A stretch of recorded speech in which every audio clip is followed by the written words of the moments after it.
اس کے زیر لب بڑبڑاہٹ پر نرس جو پاس ہی غنودگی میں تھی جا گئی اور اس نے اٹھ کر اس کے قریب آتے اسے پکارا، میم، علیزہ میم، آپ ٹھیک ہیں؟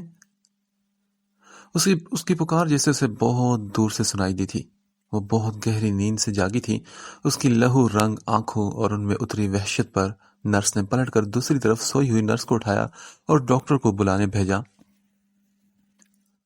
اس کا نروس بریک ڈاؤن ہوا تھا اور پوری رات وہ ہوش و حواس سے بیگانہ رہی۔ اب صبح کے قریب اسے ہوش آیا تھا۔ سکندر احمد اسے فوراً ہاسپٹل لے آئے تھے اور اسے ایمرجنسی میں لے جایا گیا تھا۔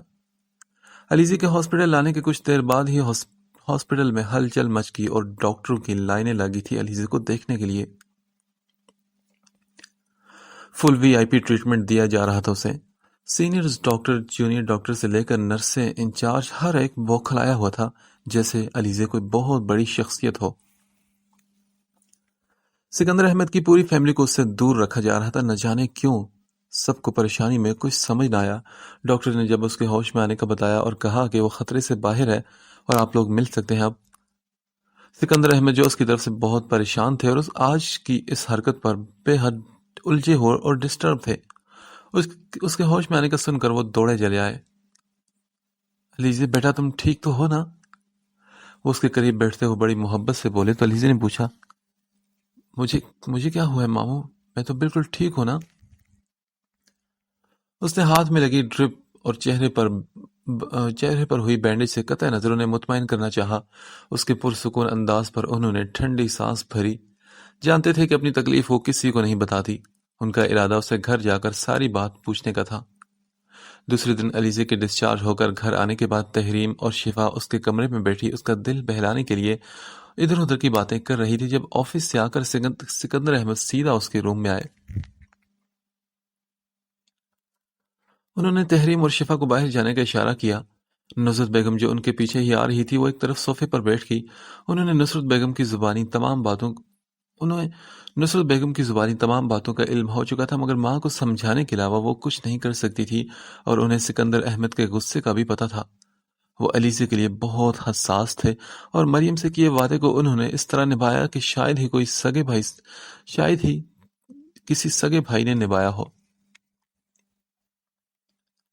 علیزہ بیٹا، کل شام کیا بات ہوئی تھی؟ ان کے بارعب لہجے پر علیزہ کو وہ تکلیف دہ واقعہ یاد آ گیا جس کی وجہ سے وہ زخمی ہوئی تھی، بلکہ بہت سی قیمتی چیزوں کا نقصان بھی ہوا تھا۔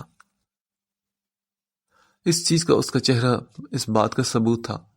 اس کی آنکھیں بھیگنے لگی اور وہ بولی، کچھ نہیں ماموں، ماما اور اپنا پاسٹ یاد آ گیا تھا مجھے، اور سوری ماموں، میری وجہ سے اتنا نقصان ہو گیا چیزوں کا۔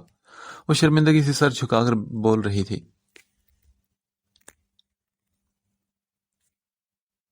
کس بات کی سوری کر رہی ہو تم میری بیٹی ہو اور مجھے ان سب چیزوں کی نہیں بلکہ تمہاری فکر ہے۔ یہ سب کہہ کر تم یہ بتانا چاہتی ہو کہ میں تمہارے لیے غیر ہوں؟ اگر تمہیں کچھ ہو گیا تو میں اپنی بہن کو کیا منہ دکھاؤں گا؟ نہیں ماموں، آپ تو میرے سب کچھ ہیں۔ آپ نے جو میرے لیے کیا ایسا تو شاید مما بھی نہ کرتی۔ اس نے ان کا ہاتھ پکڑ کر یقین دلانا چاہا۔ بس ٹھیک ہے، پھر تم مجھ سے وعدہ کرو کہ کبھی بھی خود کو اب نقصان نہیں پہنچا گی۔ ٹھیک ہے ماموں، میرا آپ سے وعدہ رہا۔ علیزہ نے مسکرا کر انہیں یقین دلایا۔ عرشیہ کو جیسے اس کی طبیعت خرابی کا پتہ چلا وہ دوڑی چلی آئی تھی۔ اب علیزہ کا زخمی چہرہ دیکھ کر وہ سکتے میں آ گئی اور پھر اس سے لپٹ کر رونے لگی۔ علیزہ، یہ سب کیا ہوا؟ کیسے ہوا؟ ارے یار، میں ٹھیک ہوں عرشی، علیزہ اس کی محبت پر مسکرا کر بولی تھی۔ اپنا حال تو دیکھو تم، اور کہہ رہی ہو کہ میں ٹھیک ہو۔ کس نے تمہارا دل دکھایا مجھے بتاؤ، میں اس کا وہ حشر کروں گی کہ یاد رکھے گا وہ انسان۔ وہ اس کا ہاتھ پکڑ کر بیٹھی نامعلوم شخص کو بد دعائیں دے رہی تھی۔ اچھا چھوڑو، یہ سب بتاؤ کہ اکیلی آئی ہو یا اپنے مرد مومن کو ساتھ لائی ہو؟ علیزہ نے اپنے بیڈ پر آرام سے لیٹتے ہوئے موضوع چینج کیا۔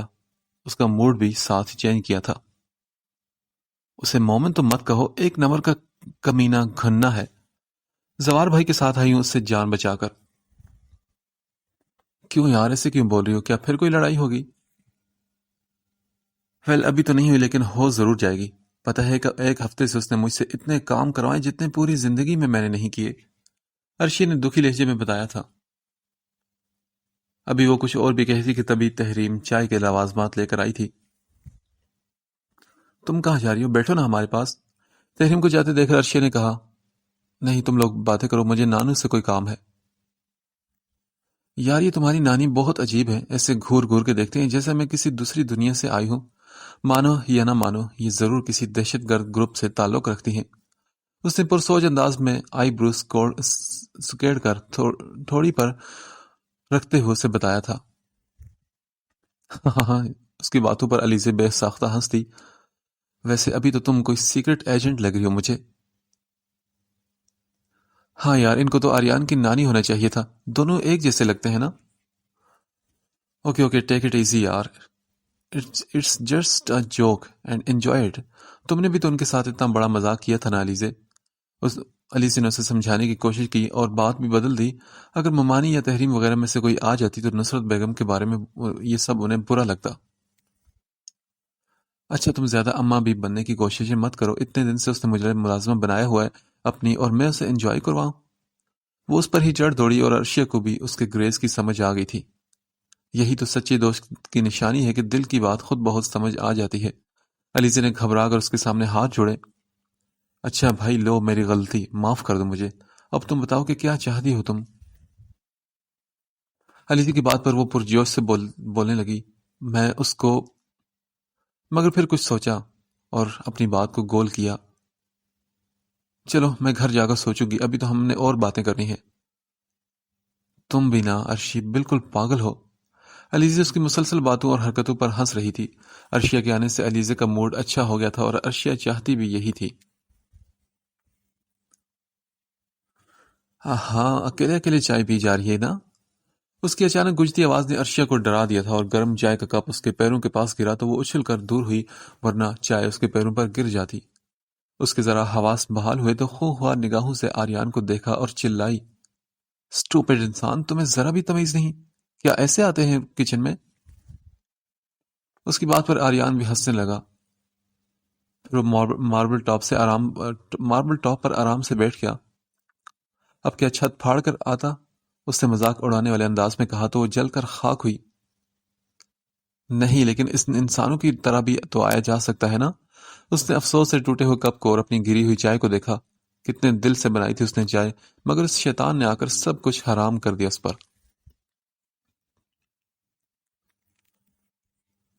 میں تو انسانوں کی طرح ہی آیا ہوں، اور وہ کیا ہے نا عرشیہ کہ تمہیں انسانوں میں آئے ہوئے ابھی تھوڑے دن ہوئے ہیں نا، اس لیے تمہیں انسانوں کی پہچان نہیں۔ عرشیہ کی طنزیہ بات کا جواب اس نے بڑی حاضر جوابی سے دیا تھا۔ وہ اپنا غصہ دباتی کچن سے باہر جانے لگی کیونکہ اس فضول انسان کے منہ لگنا بیکار تھا۔ علیزے کے گھر سے آنے کے بعد اس کی وجہ سے وہ کمرے سے باہر نہیں نکلی تھی کیونکہ آریان نے اسے اپنے دوستوں کے لیے چائے اور ناشتہ بنا کر پاگل کر دیا تھا، اور اپنے پرسنل کام بھی اسے کرواتا تھا۔ کبھی ٹائی بنواتا، شرٹ کے بٹن لگوانا، جو سارے ایک ساتھ ہی ٹوٹتے تھے، پر اس کی بےہودہ نظریں جو اس کا کام بار بار خراب کرتی تھی، وہ جان گئی تھی کہ اسے آفس والی بات پتہ چل گئی ہے۔ سب عرشیہ نے کہا تھا، اسی کا بدلہ لے رہا تھا وہ۔ اس کے کاموں سے بچنے کے لیے وہ چھپ کر روم میں لاک لگا کر بیٹھی تھی اور ابھی ڈرتے ڈرتے چائے بنانے آئی تھی، تبھی اس کمینے کا نزول ہو گیا تھا۔ اس کے باہر جانے کے ارادوں کو سمجھتے ہوئے وہ اچھل کر اس کے سامنے آیا اور اس کا رستہ روک کر کھڑا ہو گیا۔ کہاں چلی تم؟ وہ جو میرے دوست آئے ہیں ان کے لیے چائے بناؤ، جلدی کرو۔ اچانک سامنے آنے پر وہ اس کے سینے سے آ کر ٹکرائی تھی، اور اس سے پہلے کہ آریان اس کے گرد اپنا حصار باندھتا وہ فوراً پیچھے ہٹ کر ناگواری سے بولی، میں کیوں بناؤں؟ تمہارے فارغ اور مفت دوستوں کے لیے جب دیکھو آ جاتے ہیں۔ ان کو اپنے گھر میں کوئی برداشت نہیں کرتا کیا؟ ہاں ویسے ظاہر سی بات ہے، تمہارے دوست ہیں تو تم جیسے ہی ہوں گے نا، تم بھی تو ہم سے برداشت نہیں ہوتے ہو۔ آریان خلاف معمول چپ چاپ کھڑا اس کی باتیں سنتا رہا کیونکہ ابھی اس کی مجبوری تھی۔ آج اس کے کچھ خاص دوست آئے تھے جو نکاح میں شریک نہیں ہو سکے تھے، وہ اسے مبارکباد دینے آئے ہوئے تھے۔ روز تو ایسی اپنے فضول سے دوستوں کو بلاتا تھا عرشیہ کو تنگ کرنے کے لیے۔ اچھا چلو نا، سنا لی باتیں، اب کام پر لگ جاؤ۔ نہیں میں تمہاری کوئی نوکر نہیں، ماما تائی جان بھابھی کسی عزیز کی عیادت کے لیے گئی ہوئی تھی، اس لیے اسے کوئی ڈر نہیں تھا ماما کا۔ ہاں یہ بات تو ہے۔ وہ اس کی فوراً بات مان گیا تھا، پھر اسے تسلی دی، مگر بیوی تو ہو نا، اور وہ بھی فری کی نوکری ہی ہوتی تو ہے۔ کیا کیا کہا تم نے؟ عرشی نے اس کی بات پر مٹھیاں بیچ کر دانت پیسے تھے. ہٹو آگے سے کمینے انسان. اس کی اب برداشت ختم ہوتی جا رہی تھی. نہیں میں نہیں ہٹوں گا. پہلے تم چائے بناؤ کیونکہ یہ تمہارے شوہر کا حکم ہے تم پر. وہ اس پر روب جماتے ہوئے بولا تو وہ سلگ اٹھی. دیکھو آریان ابھی میرے منہ مت لگو. مجھے پہلے ہی تم پر غصہ ہے. عرشی نے اسے وارن کیا تو اس نے کہکہا لگایا اور پھر بڑی شرارت سے اس کی طرف جھک کر بولا ویسے میں آج بڑے اچھے موڈ میں ہوں. تم چاہو تو میرے منہ لگ سکتی ہو. پھر چائے بھی معاف کر دوں گا. اس نے خمار بھرے لہجے میں عرشی سے کہا. اب اس کا موڈ بدلنے لگا تھا. وہ بھول گیا تھا کہ اس کے دوست اس کا ویٹ کر رہے ہیں. اس کی بات سمجھ آتے ہی عرشی کا پارا ہائی ہوا. اس نے تیش میں آ کر فرائی پین اٹھایا اور آریان کے بازو پر پوری طاقت سے دے مارا. آریان کا خمار ایک جھٹکے سے غائب ہوا تھا. عرشی کو دوبارہ مارنے کے لیے ہاتھ اٹھا تو آریان نے تل ملا کر سختی سے ہاتھ پکڑا تو فرائی پین چھوٹ کر عرشی کے پیروں پر گر گیا. جنگلی انسان چھوڑو مجھے. وہ تکلیف سے چیخی مگر اس پر اثر نہیں ہوا کیونکہ اس نے اپنا پیر آگے کر کے اسے زیادہ لگنے سے بچا لیا تھا. شرم نہیں آتی یوں بیوی والے ہتھیار استعمال کرتے ہوئے؟ آریان نے اسے غصے سے کہا. اس کے الفاظ پر عرشی کو سر سے پاؤں تک سلگا دیا تھا. آریان چھوڑو مجھے اور بکواس مت کرو. اس کے چلانے پر وہ مزے سے ہنسا تھا. میں نے کہا چھوڑو مجھے بےہودہ انسان ورنہ میں چلاؤں گی. عرشی نے اسے دھمکایا تو آریان نے بڑی شرافت سے اس کا ہاتھ چھوڑ دیا. وہ اپنا ہاتھ دوسرے ہاتھ سے دباتی باہر نکلنے لگی مگر اس سے پہلے ہی آریان نے فوراً دروازہ بند کر دیا. آریان چھوڑو مجھے. وہ احتجاجاً چیخی مگر وہ بڑے اطمینان سے دروازے سے ٹیک لگا کر کھڑا ہو گیا اور پھر بولا تم چائے بناؤ گی تو تبھی یہ دروازہ کھلے گا. دروازے کے سامنے وہ ایسے فرصت سے کھڑا تھا جیسے تا قیامت اس کا ہٹنے کا ارادہ نہ ہو. دیکھو آریان شرافت سے دروازہ کھول دو ورنہ آج میں تمہارا مرڈر کر دوں گی. دیکھو عرشی ڈارلنگ تم آج چائے بنا دو تو میں شرافت صاحب کو زحمت دیے بغیر اکیلے ہی دروازہ کھول دوں گا. نہیں چائے تو میں کبھی نہیں بناؤں گی. عرشی نے بھی غصے سے کہا. تو پھر ٹھیک ہے تم بھی یہی رہو گے میرے قید میں اور سب کے آنے کا ویٹ کرتے ہیں. کیا مطلب ہے تمہارا؟ بھائی اگر بدنام ہوں گے تو نام نہیں کیا نام نہیں ہوگا؟ وہ گنگنایا تھا. اور ویسے بھی سب ہمیں ایک ساتھ بند کمرے میں دیکھیں گے تو جلدی رخصتی بھی کروا دیں گے. اف کیا منظر ہوگا نا وہ کہ تم میرے کمرے میں میری خدمتیں کرتی ہوگی اور کوئی نہیں ہوگا ہم دونوں اکیلے. وہ آنکھیں بند کیے خوابوں کی دنیا میں پہنچ گیا تھا. ایسا ہولناک منظر سوچ کر عرشی کے تو رونگٹے کھڑے ہو گئے. اس نے اس کی طرف دیکھا. وہ تو ایسے خوش ہو رہا تھا جیسے آج ہی اس کمینے کی بارات ہو. غصے سے عرشی کا دل چاہ رہا تھا کہ اس کا قیمہ بنا دے. بے بسی سے روتے ہوئے اس نے ساس پین میں پانی ڈال کر چولہے پر پٹخا اور برنر جلانے لگی. وہ اس وقت وائٹ ریشمی گاؤن میں ملبوس سگریٹ کے دھوئیں میں گم پریشانی اور بے چینی میں مبتلا تھا. کرسٹل ایش ٹرے سگریٹ کے ٹکڑوں سے بھر چکی تھی. کئی پیکٹ سگریٹ کے خالی ہو کر کمرے میں ادھر ادھر بکھرے ہوئے تھے. اس کی حالت بھی ان جلے ہوئے سگریٹ کے ٹکڑوں کی طرح تھی. بڑی ہوئی شیو مسلسل بیداری سے سرخ آنکھیں اور چہرے پر پریشانی اور وسوسوں نے وحشتی سی پھیلا دی تھی. اسے خود پر غصہ آ رہا تھا. وہ اس وقت جذبات میں بھول گیا تھا کہ وہ اس کے لیے نام محرم ہے اور اگر کسی نے دیکھ لیا تو اس کی عزت پر حرف بھی آ سکتا ہے. اس وقت وہ اتنا جذباتی ہو گیا تھا کہ اپنے دل کے سکون کے ساتھ اس کے ساتھ زبردستی کرنے لگا. اس نے منہ سے دھواں نکالتے ہوئے خود کو ڈانٹا تھا. میں نے اس سے دل کی گہرائیوں سے محبت کی ہے اور جن سے محبت کی جاتی ہے ان کی تکلیف برداشت نہیں ہوتی. مگر وہ پتھر دل لڑکی شاید مجھے کبھی سمجھ ہی نہ پائے گی. ابھی رات کے 10 بجے تھے اور وہ 12 بجنے کا انتظار کر رہا تھا جب نوری سے اس کے سونے کی خبر ملے گی. اس کی ایک جھلک دیکھنے کے لیے وہ بہت بے قرار تھا. اس نے جب علیزے کو اسپتال لے جانے کے بعد فوراً نوری کی کال آئی تو وہ حویلی جانے کی تیاری کر رہا تھا جہاں اچانک چچا جان کی طبیعت خراب ہو گئی تھی. لیکن اسے تو کوئی ہوش ہی نہ رہا. بس اپنی علیزے کے لیے وہ پاگل ہو گیا تھا. اس کا بس نہیں چل رہا تھا کہ وہ اڑ کر ہاسپٹل پہنچ جائے. وہ سیدھا سینئر ڈاکٹر کے آفس میں گیا اور اس کے ساتھ اس کے 4 اسلحے سے لیس گارڈز بھی تھے.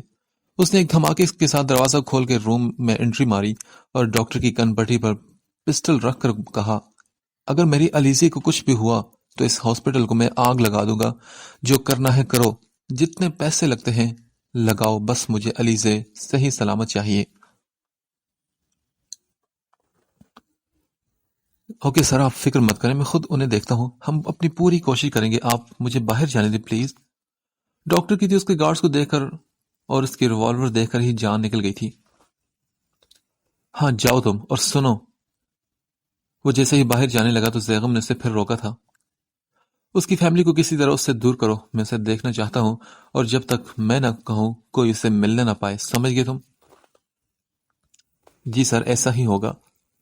ڈاکٹر نے سمجھ کر سر ہلایا، اور پھر جب علیزے کو ہوش نہیں آیا وہ وہیں اس کا ہاتھ پکڑے بیٹھا رہا۔ ڈاکٹرز اپنا کام کر کے جا چکے تھے۔ سوری علیزے، یہ سب میری وجہ سے ہوا نہ تو یار اس میں بیمار ہونے والی کیا بات ہے؟ تم مجھ سے لڑ لیتی، تم تو شیرنی کی طرح ہی اچھی لگتی ہو، مگر اس طرح بیمار نہیں۔ علیزے کے ہوش میں آنے کے بعد وہ گھر آ گیا تھا۔ سکندر احمد کو کافی دیر بعد علیزے کے ہوش میں آنے کا بتایا گیا تھا۔ ابھی وہ کل کی باتیں سوچ رہی تھی جب نوری کی کال آئی۔ اسے نوری کی کال آئی۔ سوچو میں وقت گزرنے کا پتہ ہی نہ چلا۔ ہاں بولو، اس نے اپنی باروب آواز میں کہا تو وہ بولی، صاحب وہ بی بی جی سو چکی ہیں۔ ٹھیک ہے نوری، تم سارا انتظام کر کے رکھنا۔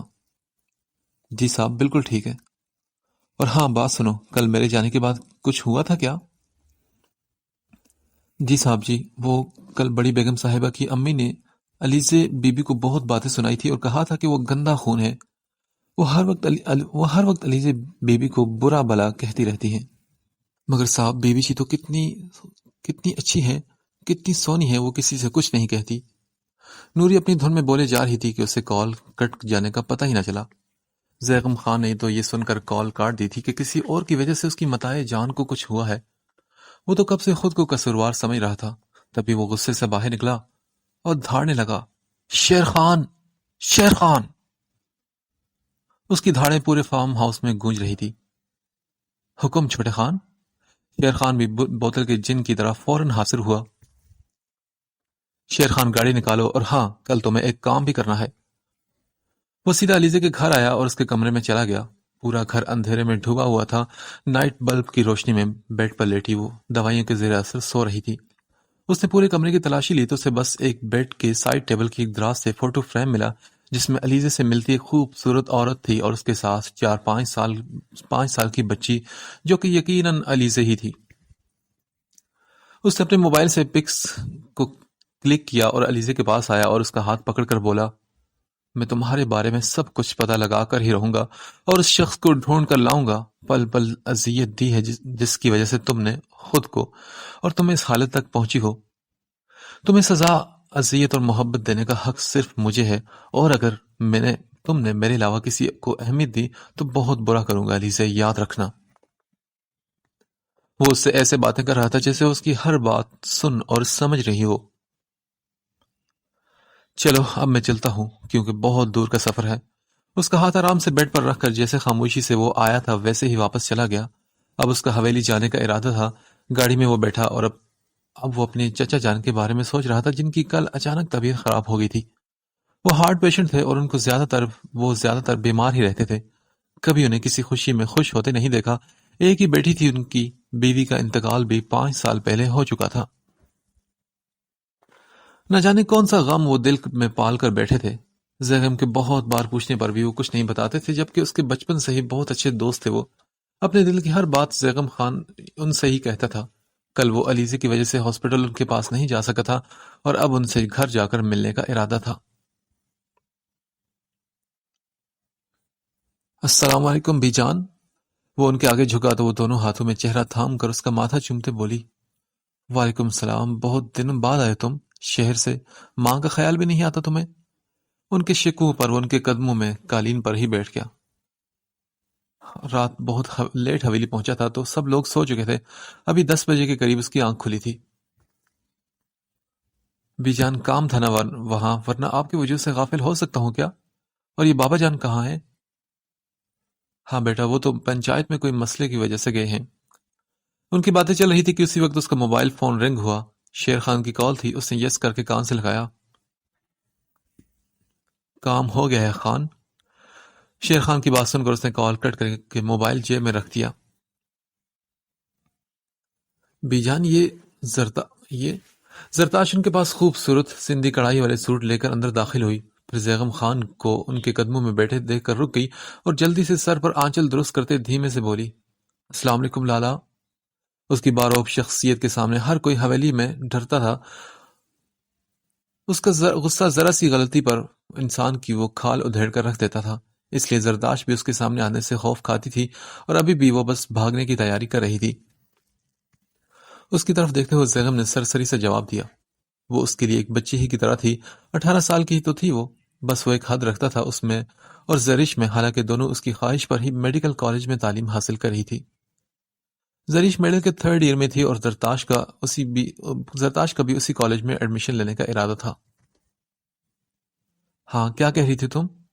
بی جان اس کی طرف مڑ کر بولی تو اس نے کہا، بی جان وہ میرے اور زرش کے لیے ایسے 2-3 سوٹ گلجانہ سے منگوا لیجیے گا، اسے شہر لے کر جانے ہیں۔ اس نے خوبصورت سندھی کڑھائی والے شیشے لگے سوٹ جو خاص افغان ڈریس کہلاتے تھے ان کے بارے میں کہا۔ گلابی آرزوں پر جھکی گھنیری پلکیں، دراز بالوں کی لمبی سی چوٹی گود میں ڈالے، سر پر دوپٹہ لیے، ان کے گھر کی بس خواتین اسی طرح ہی ڈریسنگ کرتی تھی، ان کے سر پر ہر وقت چادر یا دوپٹہ رہتا تھا، اور ایسا ہی روپ تو وہ علیزہ کا بھی دیکھنا چاہتا تھا۔ اس نے کبھی پاکستانی ڈریس پہنے اسے نہیں دیکھا تھا، ہر وقت وہ جینز شرٹ یا ٹراؤزر شرٹ میں پائی جاتی تھی۔ بس ایک بار اسے آریان کے نکاح پر اسے بلیک فراک میں دیکھ کر وہ اپنے حواس کھو بیٹھا تھا، اور اب نہ جانے کب یہ منظر دیکھنا اسے نصیب ہو، مگر یوں لگتا تھا کہ وہ جذبات اور احساسات سے آری حسین پتھر کی مورت کی طرح ہے۔ وہ اس کے تصور میں گم ہو چکا تھا۔ خان، تمہارا شادی کا کب ارادہ ہے؟ کس کی شادی؟ وہ جو علیزہ کے خیالوں میں گم تھا، اس نے بی جان کی بات پر توجہ نہ دی۔ زرتاش تو کب کی اپنی بات کہہ کر چلی گئی تھی، اس کے دیکھنے پر اس کی سانس اٹک گئی تھی کہ کیا غلطی ہوگی اور اب وہ اسے کیوں گھور رہا ہے، جبکہ دوسری طرف زیغم کو تو پتہ ہی نہیں تھا کہ کون کیا کر رہا ہے۔ وہ تو بس اپنے خیالوں میں ان ڈریسز میں علیزہ کو دیکھ رہا تھا۔ تمہاری اور کس کی؟ وہ ان کی باتوں پر ہنس دی اور کہا، اب چھوڑے نا بی جان، ابھی مجھے آزادی کے ساتھ سانس لینے دیں، شادی کے لیے تو ابھی کافی عمر پڑی ہے۔ اچھا میں چلتا ہوں، چچا جان سے مل کر آتا ہوں، یہ کہہ کر اٹھ کھڑا ہوا۔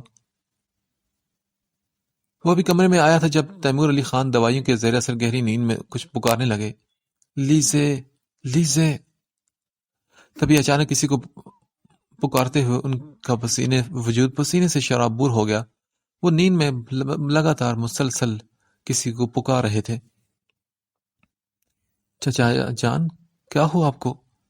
زیغم یار خان ان پر جھک کر آواز دینے لگا، تبھی وہ ایک جھٹکے سے اٹھ بیٹھے اور اس کا گریبان پکڑ کر چلانے لگے، لیزے کہاں ہے؟ بتاؤ مجھے، تم نے لیزے کو چھپایا ہے نا؟ دیکھو مجھے معاف کر دو، میں مریم سے بھی معافی مانگ لوں گا، بس ایک بار مجھ سے میری لیزے کو ملوا دو۔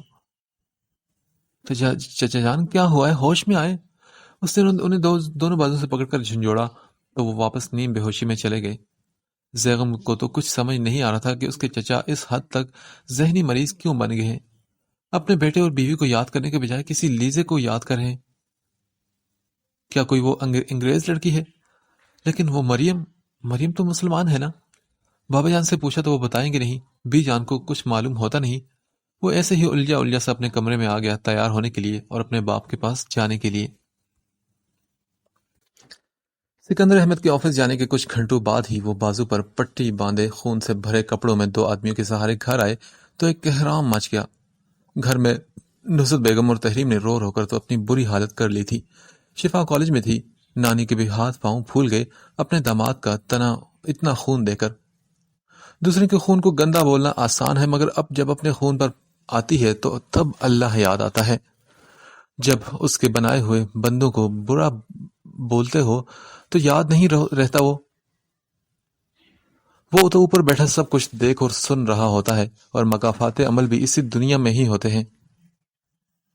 گھر میں ہونے والے شور سے علیزہ کی بھی آنکھ کھل گئی اور وہ کمرے سے جیسے ہی باہر نکلی تو اس کا سر چکرا گیا۔ اس کے ماموں صوفے پر بیٹھے تھے، سارے لوگ ان کو تسلی دے رہے تھے کہ وہ سب سے کہہ رہے تھے کہ میں ٹھیک ہوں۔ تبھی ان کی نظر علیزہ پر پڑی جو پھٹی پھٹی آنکھوں سے ان کو دیکھ رہی تھی۔ تحریم بیٹا جاؤ بہن کو لے کر آؤ، دیکھو گر نہ جائے، اس کی خود کی طبیعت بھی ٹھیک نہیں۔ اس وقت بھی انہیں خود سے زیادہ علیزہ کی فکر تھی، بالکل ایک باپ کی طرح۔ نیچے آتے ہی وہ سکندر احمد کے گلے لگ کر رونے لگی۔ ماموں یہ کیسے ہوا اور کس نے کیا؟ پتہ نہیں بیٹے، کوئی چور تھے شاید، موبائل اور پیسے وغیرہ لینے کے بعد فائر کر کے چلے گئے۔ شاید وہ لوگوں میں خوف پھیلانا چاہتے تھے۔ خیر گولی بس چھو کر گزری ہے، فکر کی کوئی بات نہیں۔ اچھا چلو اب میں چینج کر کے آرام کرتا ہوں، تم سب بھی پریشان مت ہو، اور علیزی بیٹا تم بھی آرام کرو۔ چلو نزد۔ تحریم نے علیزی کو روم میں چھوڑا اور نیند کی گولی دے کر اسے سلایا۔ اس کے لیے ٹینشن لینا خطرناک تھا کیونکہ ابھی کل ہی تو وہ ہاسپٹل سے واپس آئی تھی۔ سب کے اپنے کمروں میں جانے کے بعد لینڈ لائن نمبر پر کال آئی تو نوری نے فوراً کارڈ لیس اٹھایا اور کچھ سن کر صوفے پر بیٹھی تسبیح پڑھتی نانی کی طرف بڑھایا۔ آپ کا فون ہے؟ کس کا فون ہے نوری؟ انہیں لگا کہ ان کے کسی بیٹے یا بیٹی کا فون ہوگا۔ پتہ نہیں، میں نے نام نہیں پوچھا بیگم صاحبہ، انہوں نے بس آپ کو بلانے کا کہا۔ ہاں بھائی کون بات کر رہا ہے؟ ان کا انداز وہی بے رخی اور لٹ مار سا تھا۔ داماد کا گندا خون دیکھ کر تسلی ہوگی یا بیٹوں کا بھی دکھاؤں؟ دوسری طرف زیغم یار خان تھا۔ ارے کون ہو تم جو ایسی فضول باتیں کر رہے ہو؟ اس کی بات سن کر سچ میں نصرت بیگم ڈر گئی تھی۔ میں وہی ہوں جس نے آپ کے داماد پر حملہ کروایا۔ اب اگر علیزی کو کچھ بھی غلط کہا تو آپ کے خاندان کے ایک ایک فرد کو تڑپا تڑپا کر ماروں گا۔ اس لیے جتنی دور جا سکتی ہیں علیزے سے اتنی دور چلی جائیں، یہ آپ کے اور آپ کے خاندان کے لیے ہی اچھا ہوگا۔ اور ہاں، یہ صرف دھمکی نہیں، آپ کے پل پل کی خبر بھی ہے مجھے۔ زیغم یار خان کی بات سن کر نصرت بیگم تو ساکت رہ گئی تھی۔ وہ خاموشی اور بیزاری سے لان میں مہمانوں کو دیکھ رہی تھی جو ہنستے کھیلتے وہاں پر پارٹی انجوائے کر رہے تھے۔ اسے نہ ان ہنستے کہکے لگاتے حسین چہروں نے متاثر کیا اور نہ ہی اسے یہ ہائی سوسائٹی کی پارٹی پسند تھی۔ آپ کی کیا ایکٹیویٹیز ہیں اور پسند ناپسند؟ اپنے بارے میں کچھ بتائیں نا۔ احتشام نے اسے سوال کیا تو اس کے سوال پر اس نے بیزاری اور خوف سے کہا، میری پسند ناپسند سے آپ کو کیا کام؟ ماموں کی بہت فرمائش پر وہ یہاں آ تو گئی تھی، مگر اب پچھتا رہی تھی کہ کیوں وہ پہلے ہی سکندر احمد سے وعدہ کر چکی تھی، اس لیے مجبور تھی۔ ابھی نہیں مگر آئندہ تو ہو سکتا ہے نا؟ احتشام زو معنی لہجے میں بولا۔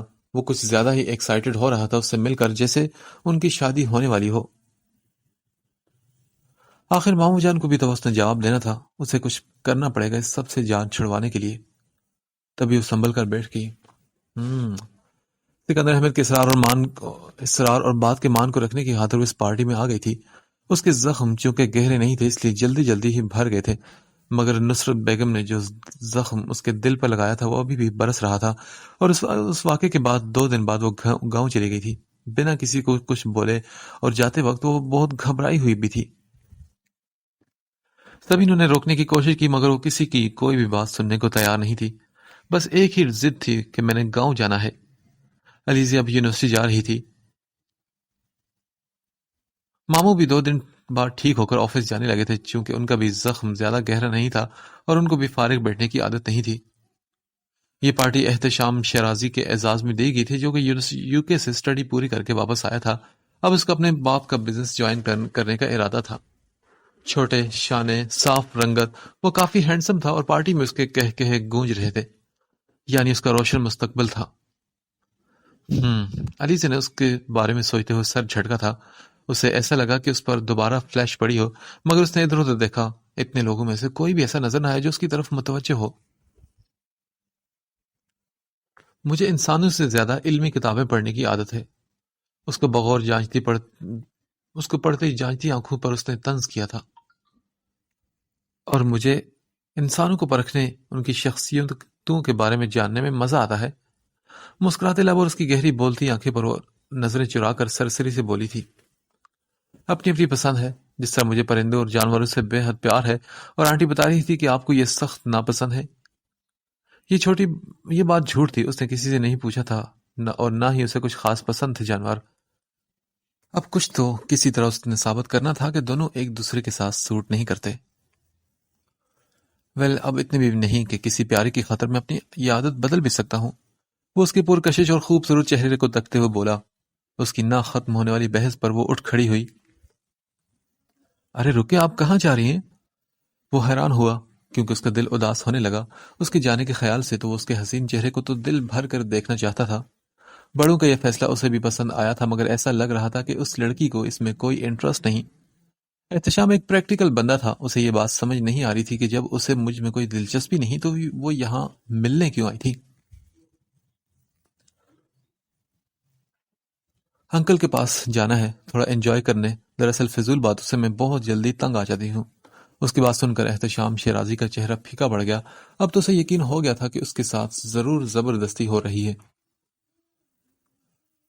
اچھا، مگر آپ جہاں جا رہی ہیں اس پھیکی گفتگو سے تو میں بور ہو جاتا ہوں، اس نے بھی صاف گوئی سے کہا تھا۔ افسوس کہ آپ کی اور میری ایک بھی عادت نہیں ملتی، اس نے افسوس بھرے لہجے میں کہا۔ تو احتشام نے کہا، مگر کوشش تو کی جا سکتی ہے نا؟ سوری، اس کوشش میں اپنی زندگی کا رسک نہیں لے سکتی۔ میرے خیال میں آپ کے لیے شفا ٹھیک رہے گی، کیونکہ وہ بہت اچھی ہے اور اس کی کافی عادتیں آپ سے ملتی ہیں۔ وہ دیکھیں، اس نے کچھ دور کھڑی شفا کو آواز دیتے ہوئے بلایا تھا۔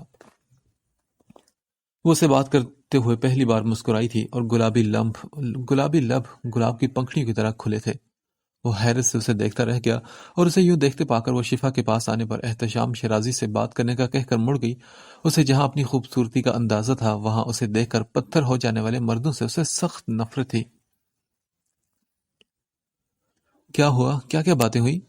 تحریم نے اس سے شرارت سے پوچھا۔ اسے احتشام علیزی کے لیے پسند آیا تھا، ہنسنے ہنسانے والا، کچھ شرارتی سا، جو علیزی کو بھی شاید اپنے جیسا بنا دے۔ کچھ خاص نہیں، اپنی شفا کے لیے یہ ٹھیک رہے گا، وہ مطمئن انداز میں بولی۔ وہ بھی احتشام کی آنکھوں میں الجھن دیکھ چکی تھی کہ وہ خود بھی اپنا فیصلہ بدلنا چاہتا تھا اس کے اتنے ڈھکے چھپے انکار پر، کیونکہ صرف حسین صورت کے ساتھ زندگی نہیں گزاری جاتی، انڈرسٹینڈنگ اور دل کا راضی ہونا بھی ضروری ہے، جو اس کے لیے علیزی کی آنکھوں اور انداز میں نظر نہیں آ رہا تھا۔ کیا شفا کے لیے؟ مگر ڈیڈی تو کہہ رہے تھے کہ وہ تمہارے لیے، اور شفا ابھی چھوٹی ہے، اس کی شادی کا کہاں ذکر؟ اس کی بات پر علیزی نے ہاتھ اٹھا کر اسے بولنے سے روک دیا۔ یہ شخص شفا کے ساتھ سوٹ کرتا ہے، تم دیکھو وہاں۔ اس نے لان کے دوسرے حصے کی طرف اشارہ کیا جہاں احتشام اس سے مایوس اور دل گرفتہ ہو کر شفا کے ساتھ ٹہلتے ہوئے باتیں کر رہا تھا، اور وہ اپنی عادت کے مطابق مسلسل کھلکھلا رہی تھی۔ مگر علی سے ڈیڈی کیا سوچیں گے؟ اور پھر شفا تمہارے رشتے سے ان سے بات کر رہی ہے۔ تحریم اس کی بات پر پریشان ہو کر بولی تھی۔ ڈونٹ وری تحریم، ماموں کو سمجھانا میرا کام ہے۔ احتشام ویسے بھی اچھا انسان ہے، مگر شفا کے لیے، میرے لیے نہیں۔ وہ تحریم کے حیران ہونے پر بات مکمل کرتے ہوئے بولی تو تحریم نے بے چارگی سے دور ٹہلتی شفا کو دیکھا، جو ہر بات سے بے نیاز کسی بات پر ہنس رہی تھی، اور احتشام کے چہرے پر بھی اب مسکراہٹ آ چکی تھی، جو اس کے فیصلے کو ظاہر کر رہی تھی کہ ایک اور رشتہ اور ٹھکرا چکی تھی۔ علیزی نے پکا کام کیا تھا، اب کسی بات کی گنجائش نہیں تھی، کیونکہ انکار کے ساتھ وہ شفا سے بھی احتشام کو ملوا چکی تھی۔ تاہے جان نے آریان کو کوئی کام کب کہا تھا جس پر وہ 2 دن سے آریان کو کسی فائل میں لگا ہوا دیکھ رہی تھی؟ نہ اسے کھانے کا ہوش تھا، نہ کسی دوسری چیز کا۔ وہ تو عرشیہ کی بھی ہر بات بھولے بیٹھا تھا، بس ہر جگہ ایک بلیک فائل لے کر بیٹھا نظر آتا تھا۔ وہ تو اسے سینے سے لگائے گھوم رہا تھا جیسے وہ فائل اس کی کوئی اولاد ہو۔ عرشیہ کے دماغ میں بھی شرارت ناچ رہی تھی، مگر اس کو دیکھ کر کوئی موقع نہیں مل رہا تھا اسے۔ پریزنٹیشن تیار کر کے میٹنگ میں اسے پش کرنے والا تھا وہ، جس سے ان کو کانٹریکٹ ملتا، جس سے ان لوگوں کو بہت فائدہ پہنچتا، اور تایا جان کی نظر میں اس کی اہمیت بڑھ جاتی۔ یہ پہلا اور آخری موقع تھا اس کے پاس۔ اس سے پہلے عرشیہ کی وجہ سے اس کی ویلیو تایا جان کی نظر میں ختم ہو گئی تھی، وہ اسے کسی میٹنگ میں شرکت کرنے نہیں دے رہے تھے۔ اگلی صبح فجر کی نماز کے بعد عرشیہ لان میں چلی آئی۔ رات بھر بارش کی وجہ سے موسم بہت اچھا ہو رہا تھا۔ اخبار والا اخبار پھینک کر گیا تو وہ اسے لیے اندر آ گئی۔ جیسے اس نے گلاس ٹیبل پر اخبار رکھا تو اس کی نظر پاس رکھی آریان کی اسی بلیک فائل پر پڑی۔ اس کے تمام شرارت والے احساسات جاگے۔ اس نے شور مچانے کی بے حد خواہش کی، مگر اس نے خواہش کو دل میں دباتے ہوئے جھک کر جلدی سے اس فائل کو اٹھایا اور سر پٹ اپنے کمرے کی طرف بھاگی۔ یا اللہ، خیر اسے کیا ہوا؟ اس کی طوفانی رفتار پر نورین ملک دہل گئی تھی، جو ناشتہ بنانے کچن میں جا رہی تھی۔ کیا ہو گیا تمہیں عرشی؟ کچھ بھی تو نہیں۔ وہ گڑبڑا کر فائل دوپٹے میں چھپانے لگی، اور ان کے کچن میں جاتے ہی وہ پھر سے دوڑی تھی اور اپنے روم میں آ کر ہی دم لیا تھا۔ اپنے کمرے تک پہنچنے میں اس کی سانسیں پھول گئی تھی۔ کمرے کو لاک لگا کر اس نے فائل کھول کر دیکھی تو اسے کچھ سمجھ نہ آیا۔ عجیب سی آڑی ترچھی لائنز بنی ہوئی تھی۔ خیر اسے کیا، اس نے تو اپنا کام جو کرنا تھا کر لیا۔ اس نے مسرت کی لہر کو دل میں دباتے ہوئے بڑی ہمدردی اور افسوس سے سر ہلایا۔ بیچارہ آریان، کیا بنے گا تمہارا؟ وہ فائل لے کر آریان کے کمرے میں داخل ہوئی۔ دھاڑ سے ایک دروازہ کھولا تھا، مگر ہیرس سے وہیں دروازے پر رکی کیونکہ توقع کے خلاف وہ بستر کے بجائے آئینے کے سامنے کھڑا تھا اپنی فل تیاری کے ساتھ۔ ہائی بیوٹیفل، وہ اسے دیکھ کر چہکا تھا، مگر وہ اس وقت اپنی خوشی میں نظر انداز کر گئی اس کا بلا وجہ خوش ہونا۔ تم اتنی جلدی کیسے اٹھ کے؟ وہ بڑے دوستانہ اور بے تکلفی سے آگے بڑھی اور صوفے پر بیٹھ گئی۔ بس آج آفس میں جلدی جانا ہے نا، اور میری میٹنگ ہے جس کا سارا ہولڈ میرے ہاتھ میں ہے۔ وہ فخر سے بولتے ہوئے خود پر پرفیوم ڈالنے لگا۔ اف، یعنی تمہاری یہ تیاری تو بیکار گئی۔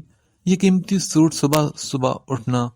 اسے 4 پیس سوٹ میں اسے بڑے افسوس سے سر سے پیر تک دیکھتے ہوئے کہا تو اس کے انداز پر وہ بھی حیرت زدہ ہو کر مڑا۔ کیا مطلب؟ کیا کہنا چاہتی ہو تم؟ یعنی بات یہ ہے کہ تمہاری ساری محنت ضائع ہو چکی ہے۔ اسے کوئی گویا دھماکہ کیا تھا بڑے افسردہ سے انداز میں۔ یہ دیکھو، یہ تمہاری وہی بنائی ہوئی فائل ہے نا؟ کیا حشر ہو گیا اسے؟ تم نیچے بھول آئے تھے اور کسی سے اس پر انک گر گئی۔ کیا بات کری ہو؟ ڈونٹ ٹیل می یار۔ وہ شوق کی کیفیت میں چلا گیا تھا۔